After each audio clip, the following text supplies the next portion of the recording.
Little girl says, "I know you.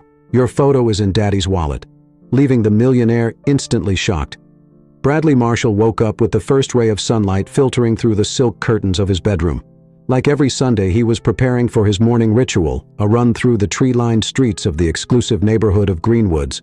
At 45, Bradley was the epitome of success, owner of one of the country's leading tech companies. His fortune counted in millions. Yet, as he laced up his state-of-the-art running shoes, Bradley felt an emptiness that all his money couldn't fill. His mansion with its 20 rooms and Olympic-sized pool felt cold and empty. Silence was his only constant companion. He stepped out into the street and started running, letting the rhythm of his steps drown out the thoughts that haunted him. The streets were almost deserted at that early hour on a Sunday, with only a few gardeners beginning their work in the immaculate gardens of neighboring mansions. Bradley ran without a fixed route, allowing his feet to take him through familiar streets and some not so familiar. His mind wandered between past memories and present worries. How had he reached this point? He had everything money could buy, but he felt lonelier than ever. He was so absorbed in his thoughts that he almost didn't hear the child's voice calling out, "I know you. Your picture is in my dad's wallet." Bradley stopped abruptly, his heart pounding from both the exercise and the surprise. He looked around, searching for the source of the voice. That's when he saw her, a little girl about 7 years old with brown hair tied in 2 braids and large, expressive eyes looking at him with curiosity. Her clothes were simple, indicating her family didn't enjoy great luxuries. Confused and a bit intrigued, Bradley crouched down to her level. "What's your name, dear?" he asked with a kind smile. "My name is Emily," she replied, smiling back. "My dad has a picture of you in his wallet. He showed it to me." A chill ran down Bradley's spine. Who could this girl's father be? And why would he have a photo of him? His mind started racing, trying to find a logical explanation. "And what does your dad look like, Emily? Where is he now?" he asked, trying to conceal his growing curiosity. "He's at home. We can go there now if you want," Emily said naturally, taking Bradley's hand with confidence. For a moment, Bradley hesitated. It was Sunday morning, and Emily's father would likely be resting. Besides, was it wise to follow an unknown child? But curiosity outweighed caution. He nodded and let Emily lead the way. As they walked, Bradley noticed how the scenery gradually changed. The imposing mansions gave way to more modest houses, and then to apartment buildings. Emily walked with determination, occasionally greeting a neighbor. Finally, they arrived at a set of simple but well-kept homes. Emily led him to a worn door and knocked firmly.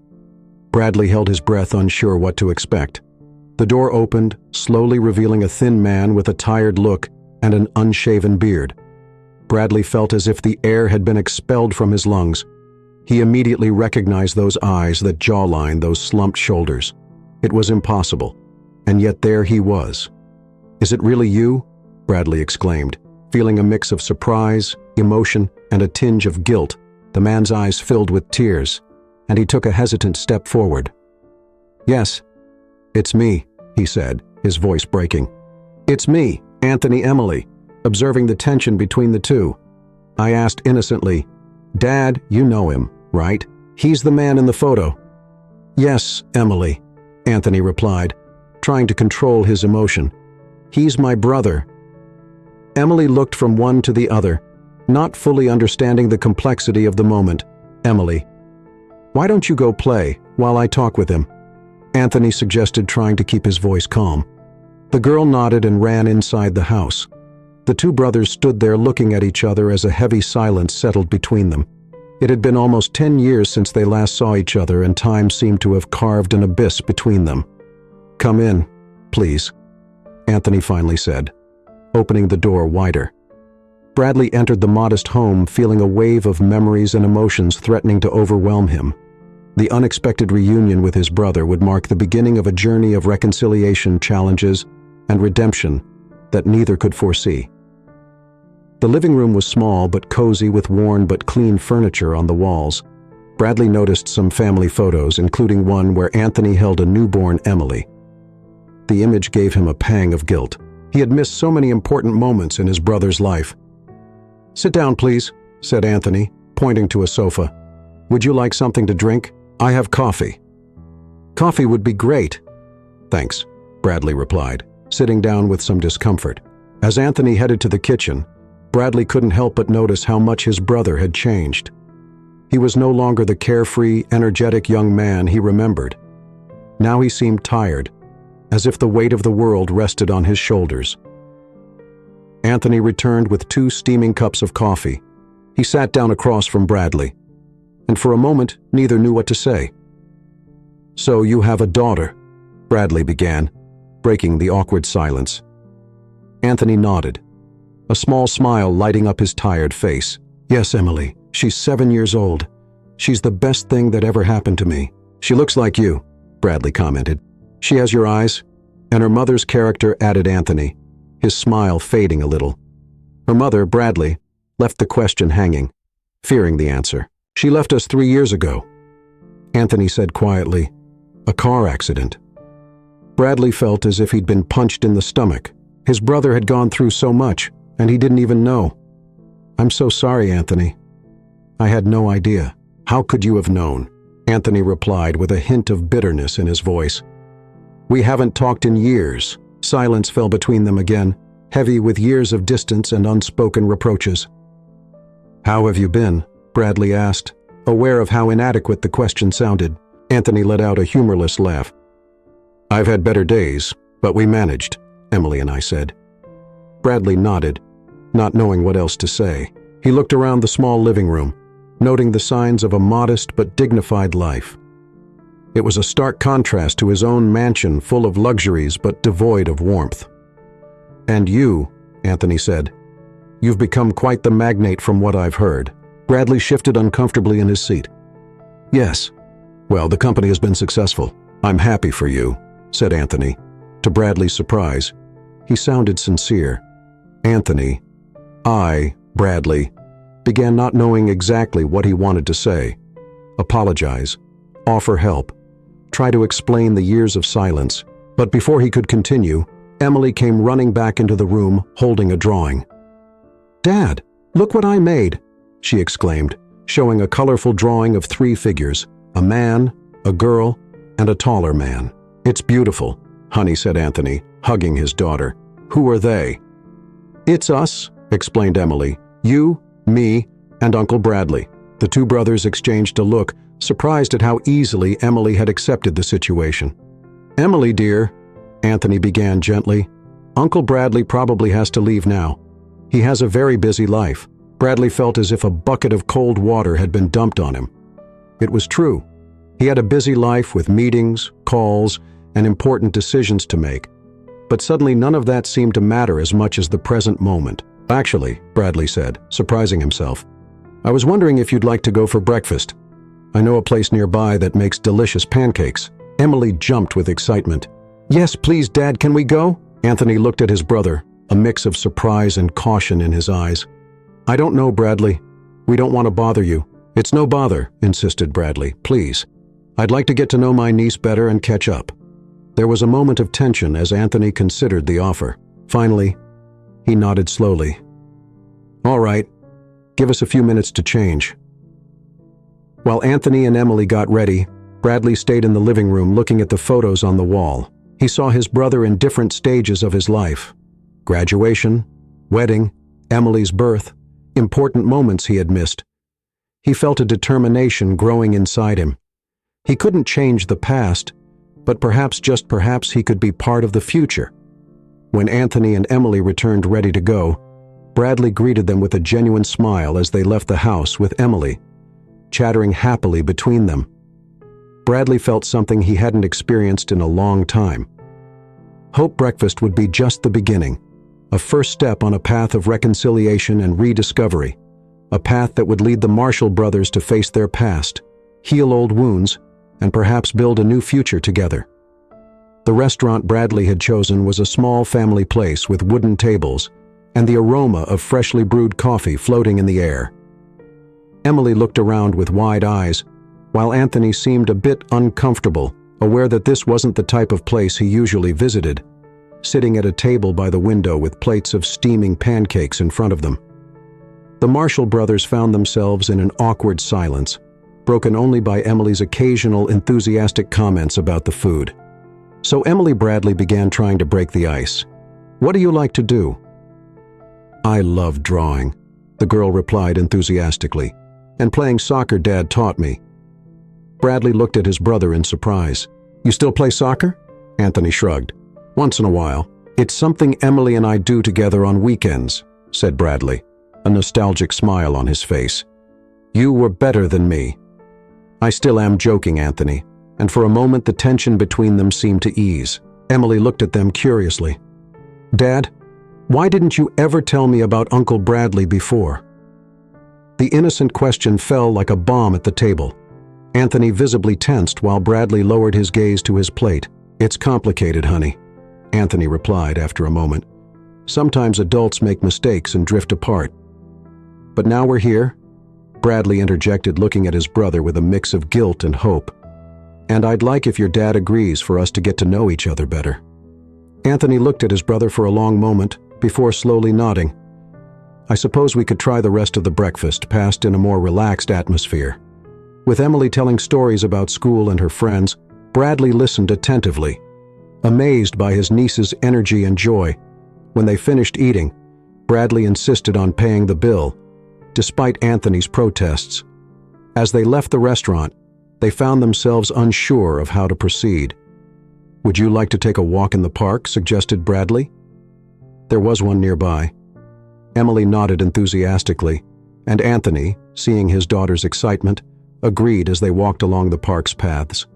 With Emily running ahead to explore, Bradley and Anthony found themselves walking side by side in a silence filled with unasked questions. Anthony began, gathering the courage to address the elephant in the room. "I know it's been years, and that things between us didn't end well, but I want you to know that I'm sorry. I'm sorry. I wasn't there for you, especially after what happened to your wife." Anthony kept his eyes fixed on the path for a moment before responding. "It wasn't just your fault, Bradley. I made mistakes too with my gambling addiction. I ruined a lot of things, but even so, I should have been there. You're my brother." They stopped at a bench watching Emily play in a nearby area with other children. "How did you overcome it?" Bradley asked the addict. Anthony sighed deeply. "It wasn't easy. I hit rock bottom several times, but when Maria got pregnant, I knew I had to change for her and the baby. I joined a support group and got help, and when Emily was born, I knew I couldn't go back." Bradley nodded, feeling a mix of admiration and remorse. "You did it alone. I should have been there to support you." "I wasn't completely alone," admitted Anthony. "Maria's parents helped me a lot, especially after the accident. Without them, I don't know what would have become of Emily and me."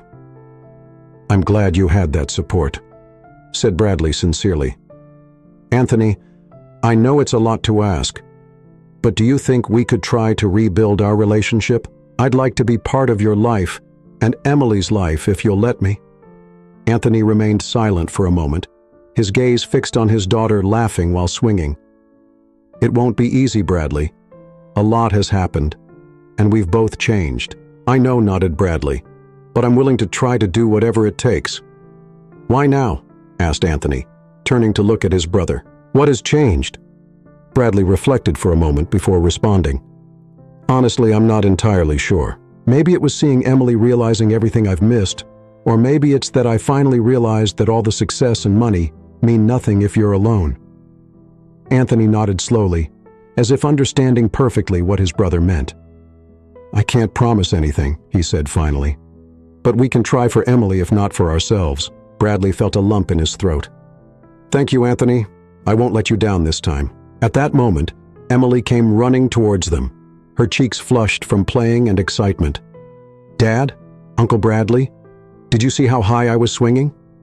We saw Honey smile at Anthony hugging his daughter. "You were flying," Uncle Bradley said, turning to him with bright eyes. "Will you come visit us again?"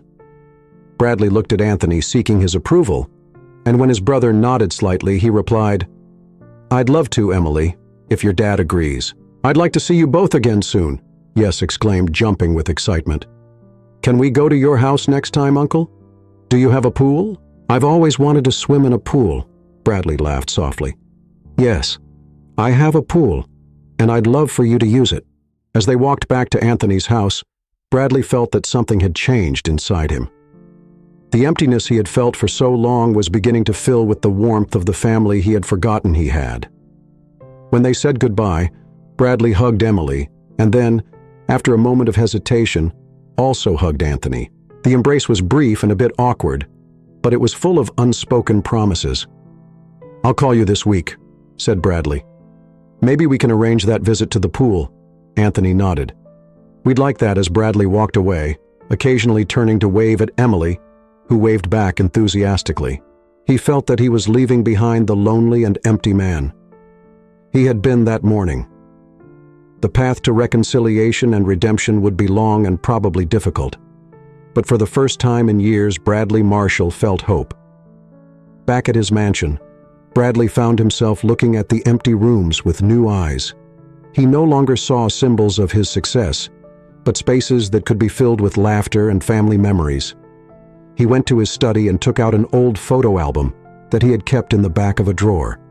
The images of his childhood with Anthony transported him to a simpler time when they were inseparable. He remembered summers playing in their parents' garden, silly fights that always ended in laughter, and promises to always be there for each other. When had they lost that? When had money and success become more important than family? Bradley closed the album with determination. He couldn't change the past, but he could do everything possible to build a better future, a future that included his brother and his niece. He took his phone and, after a moment of hesitation, dialed a number he hadn't used in years. "Mom, it's me, Bradley." "Yes, I'm fine. Listen, I have something to tell you." The following days passed in a whirlwind of emotions and preparations for Bradley. After the call to his mother, which had resulted in a long and emotional conversation about the past and the future, he dedicated himself to preparing his house for Anthony and Emily's visit on Friday afternoon. Bradley waited nervously at the entrance of his mansion. He had hired a cleaning crew to ensure everything was spotless and had filled the fridge with snacks and drinks he thought Emily would like. When the taxi pulled up in front of the house, Bradley felt his heart race. Emily was the first to get out, her eyes widening at the sight of the enormous house. "Wow," she exclaimed. "It's like a castle." Anthony got out next, looking a bit uncomfortable in his jeans and casual shirt. Bradley noticed that his brother had made an effort to shave and tidy up for the occasion. "Welcome," said Bradley, trying to sound casual despite his nerves. "I'm glad you could come."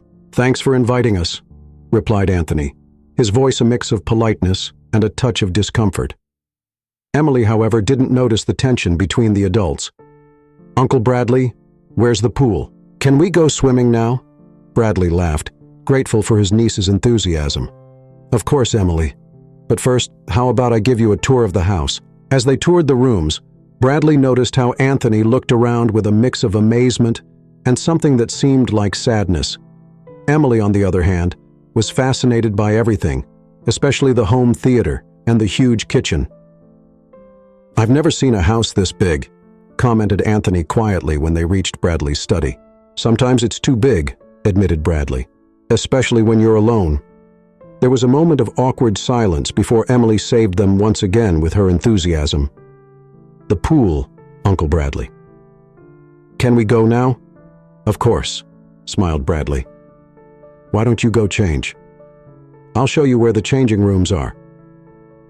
While Emily and Anthony were changing, Bradley took the opportunity to make a quick call to his assistant. Canceling a meeting he had scheduled for that afternoon, for the first time in years, work could wait.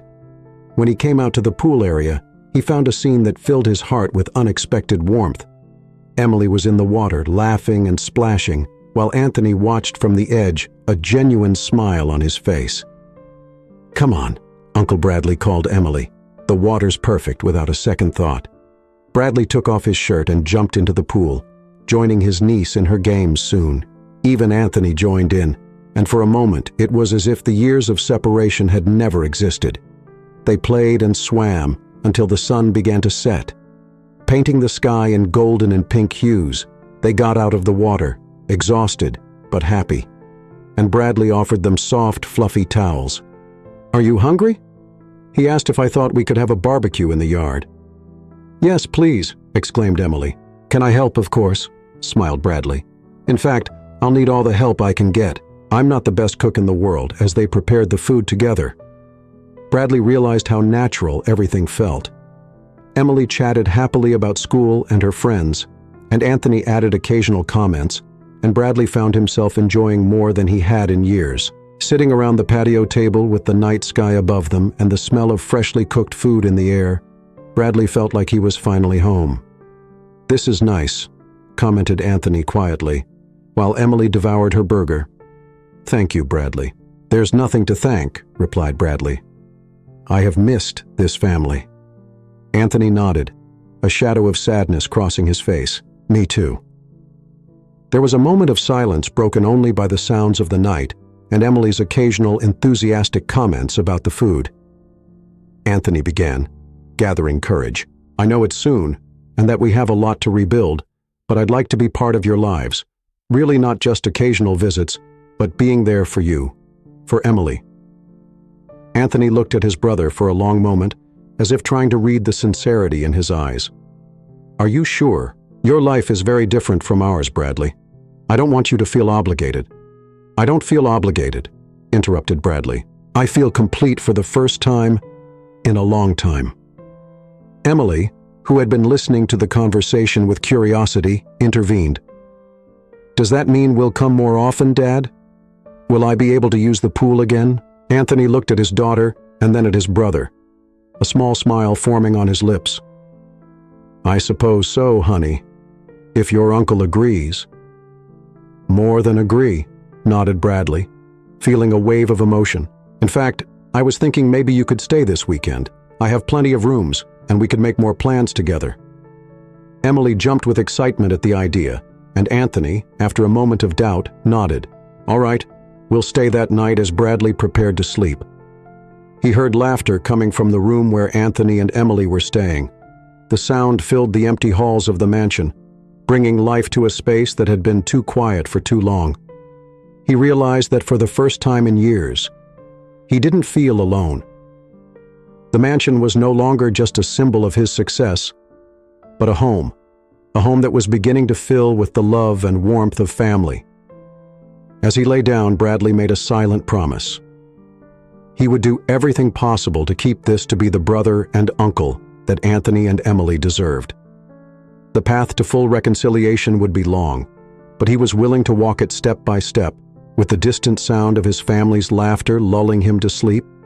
Bradley smiled, dreaming of a future full of possibilities. The weekend flew by in a whirlwind of activities and laughter. Bradley, Anthony, and Emily visited the local zoo, watched movies in the home theater, and even improvised a small soccer game in the mansion's expansive yard. To Bradley's surprise, he found that he enjoyed these simple moments more than any of the luxurious parties or business events. He was accustomed to it on Sunday afternoon, as he helped Anthony and Emily pack their things. Bradley felt a pang of sadness at the thought of how empty the house would feel once they left. "It has been a wonderful weekend," he said, trying to keep a light tone. "I hope we can do it again soon." Anthony nodded, a small smile on his lips. "It has been surprisingly pleasant. Thank you, Bradley." Emily, who was packing her drawings into a backpack, looked up with bright eyes. "Can we come back next weekend, Uncle Bradley?" Bradley laughed softly. "I'd love that, Emily, but I think that depends on your dad." Both looked at Anthony, who seemed to consider the idea for a moment. "Well, we can't come every weekend," he said finally, "but maybe once a month." Bradley's face lit up. "That would be perfect. And maybe I could visit you too. I'd like to see where you live, be part of your daily life." Anthony seemed surprised by the suggestion, but nodded slowly. "Sure, that would be nice." As they said their goodbyes at the door, Bradley bent down to hug Emily. "Thank you for coming, little one. You filled this house with joy." Emily hugged him back tightly. "Thank you, Uncle Bradley. I had so much fun." Then Bradley turned to his brother.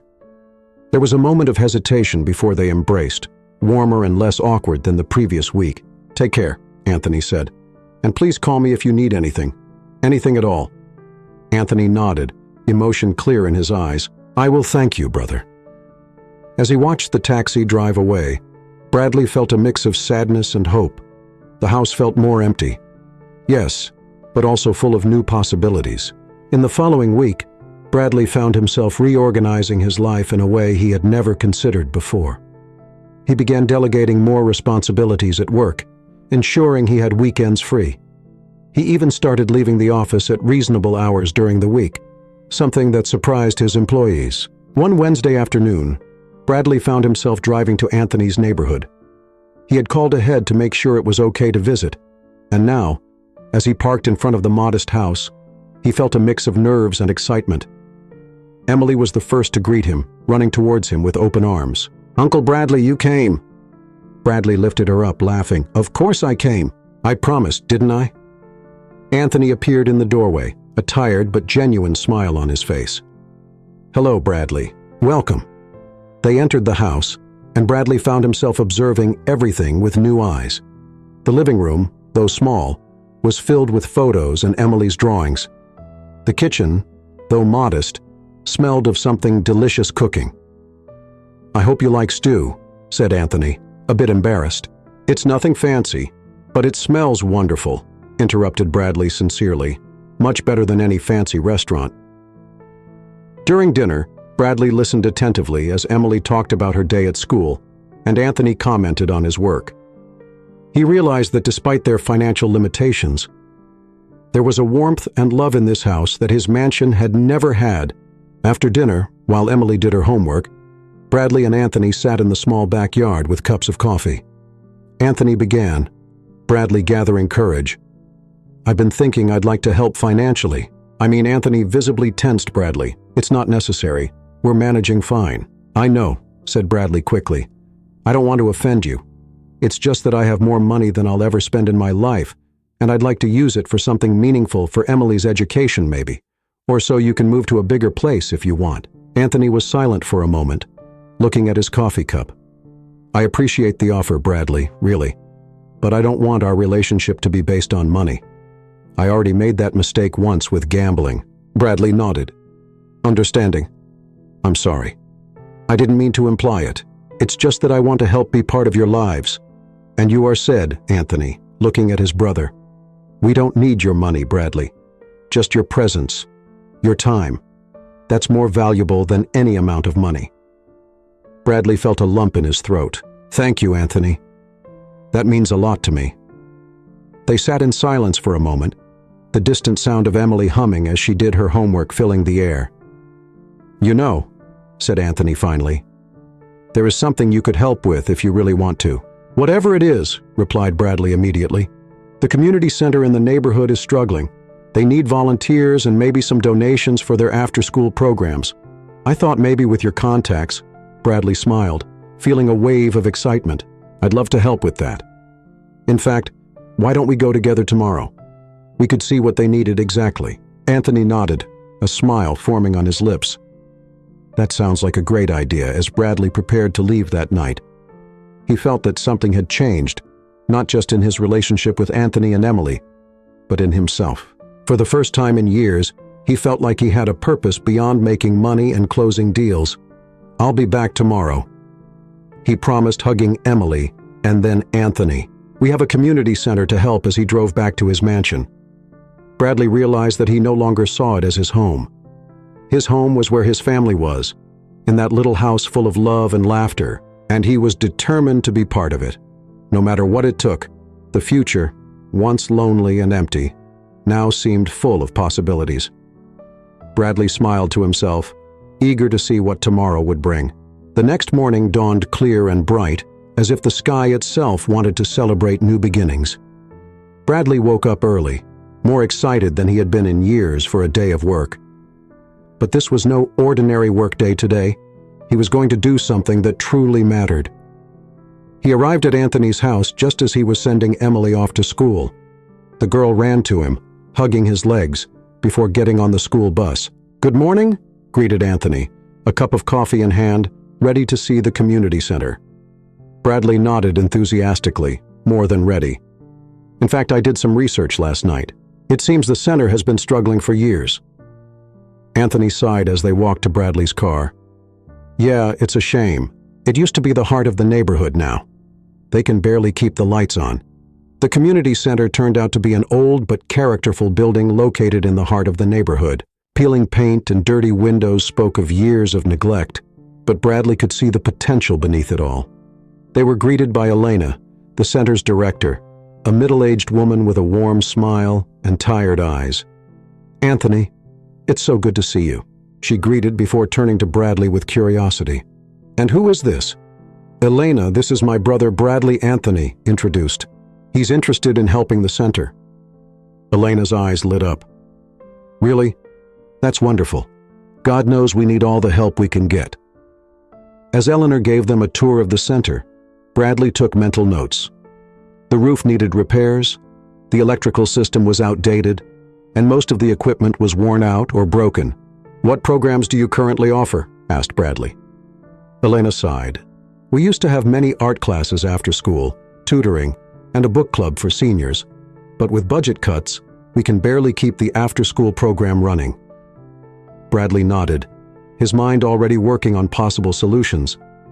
What if we could not only restore those programs, but add more, maybe computer classes or a small community gym? Elena and Anthony looked at him with a mix of hope and skepticism. That would be a dream, said Elena. But how? Bradley smiled. I have some contacts who might be interested in a corporate social responsibility project, and I'm willing to make a substantial personal donation. But more than that, I want to get involved personally, help recruit volunteers.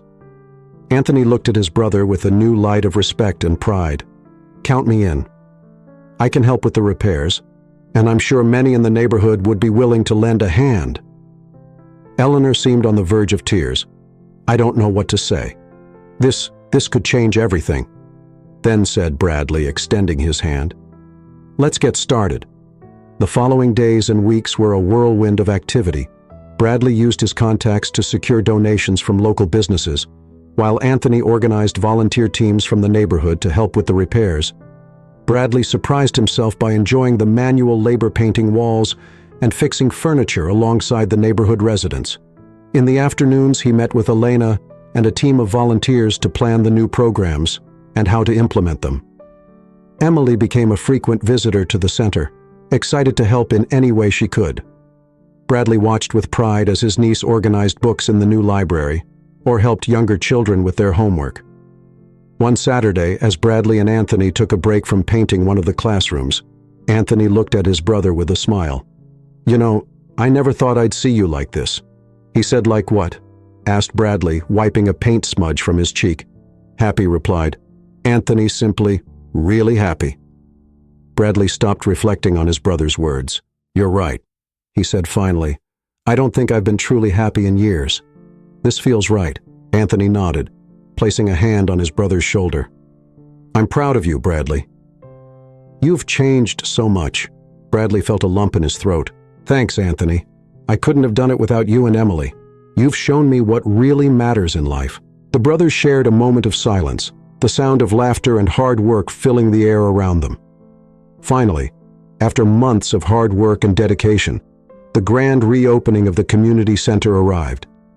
The building, once neglected, now gleamed with fresh paint and clean windows. Colorful banners announced the new programs, and an excited crowd gathered for the inauguration ceremony. Bradley, Anthony, and Emily stood next to Elena, all wearing community center t-shirts. As Elena gave an emotional thank you speech, Bradley looked around amazed at what they had accomplished together. He saw families gathered, seniors chatting animatedly, and children running with enthusiasm. He saw hope in people's eyes and a new energy in the neighborhood. When it was his turn to speak, Bradley approached the microphone with humility.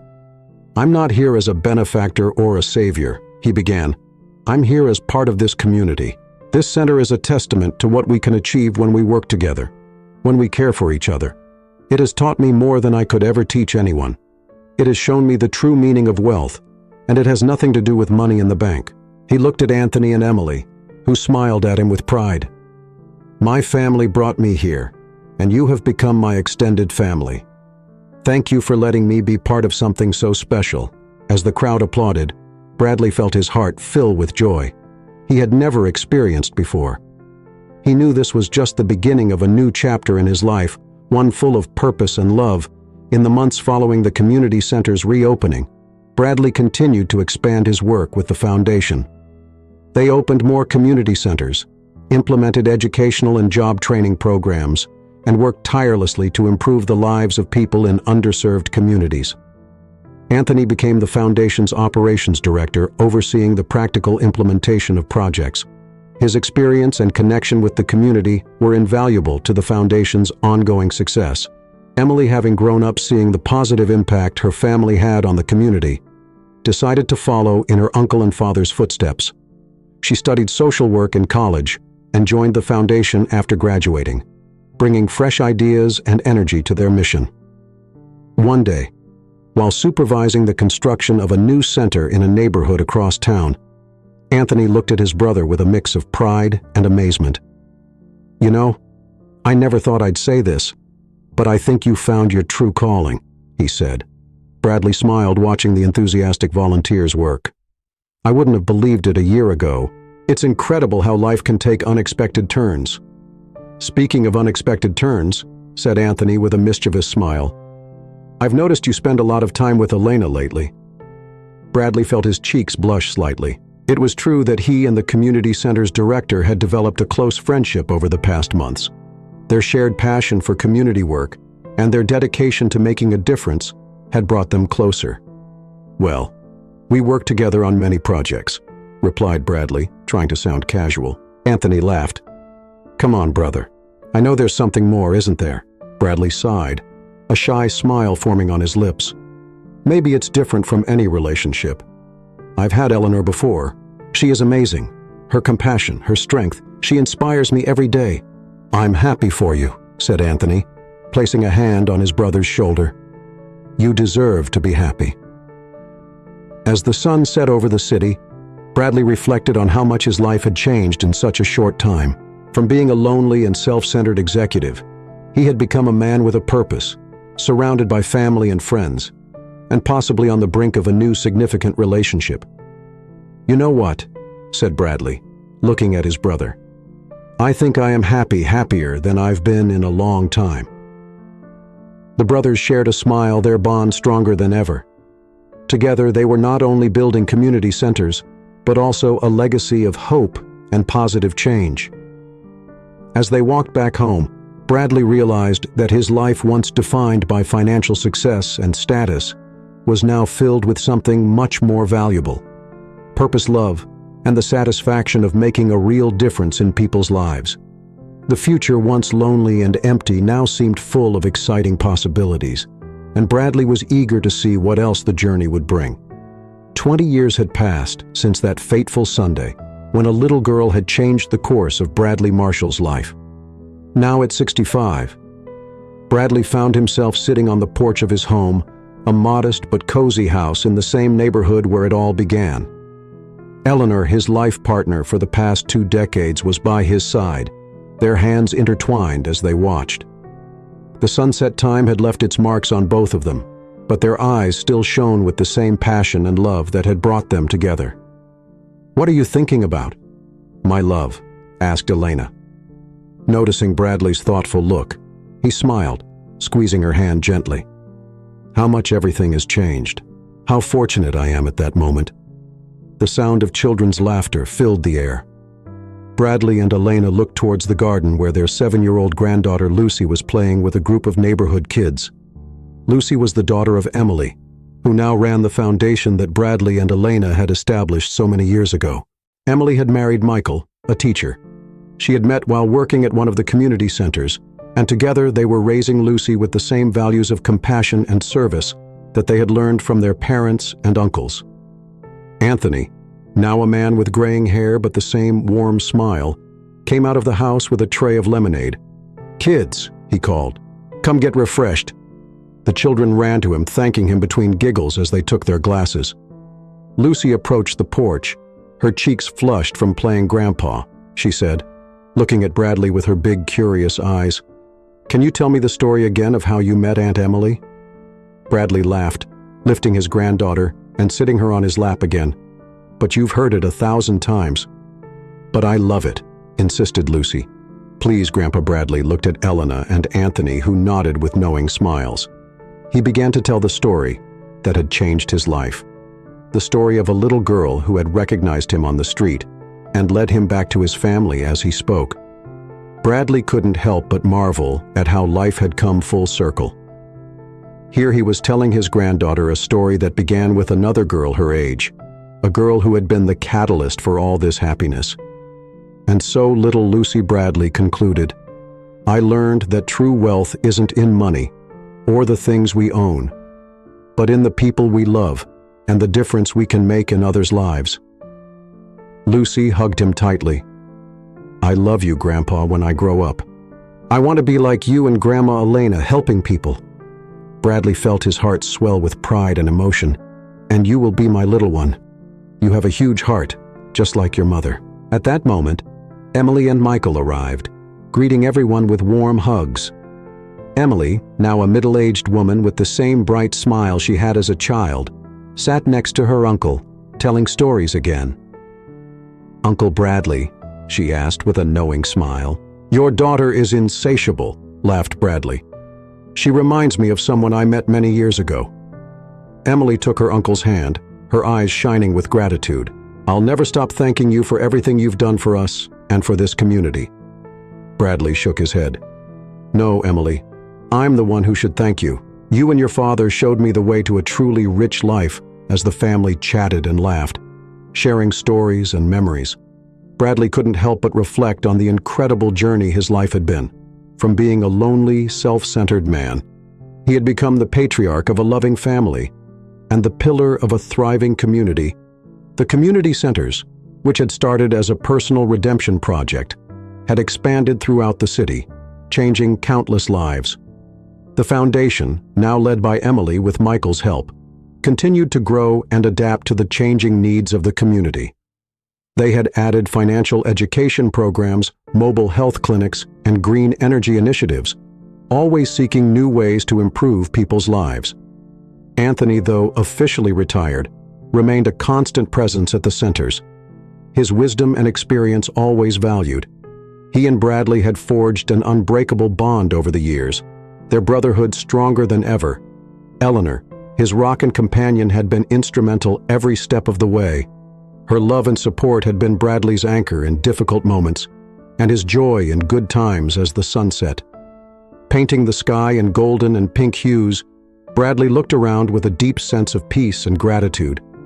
His life, once empty and meaningless, was now full of love, purpose, and the satisfaction of having made a real difference in the world. "Are you okay, love?" asked Eleanor. Noticing Bradley's distant look, he smiled, his eyes bright with happy tears. "More than okay, my love. I'm at peace complete." At that moment, as if the universe wanted to underline his words, a gentle breeze blew through the garden, carrying the scent of flowers and the sound of children's laughter. Bradley closed his eyes, absorbing the moment. He thought about the man he had been, the long road he had traveled, and all the lives they had touched in the process.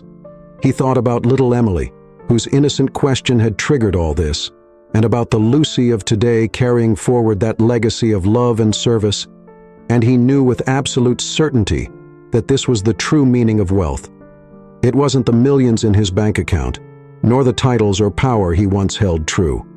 Wealth was here in this moment, in the love of his family, the gratitude of his community, and the satisfaction of a life well lived. Bradley Marshall, once a lonely millionaire, had found a treasure far more valuable than any material fortune he had found: love, purpose, and the joy of giving.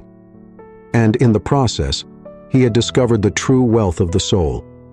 As night gently fell over the neighborhood, the Marshall family remained together on the porch, sharing stories, laughter, and love. And Bradley, surrounded by the warmth of his family and the legacy of his work, knew that he had lived a truly rich life. This was his happy ending, but also a new beginning, because the love and compassion they had sown would continue to bloom, touching lives and changing the world long after they were gone. And so the story of Bradley Marshall, the millionaire who discovered true wealth, came to an end. But his legacy, The impact of his transformation and the love he had shared would continue to live on in the hearts of all those whose lives he had touched.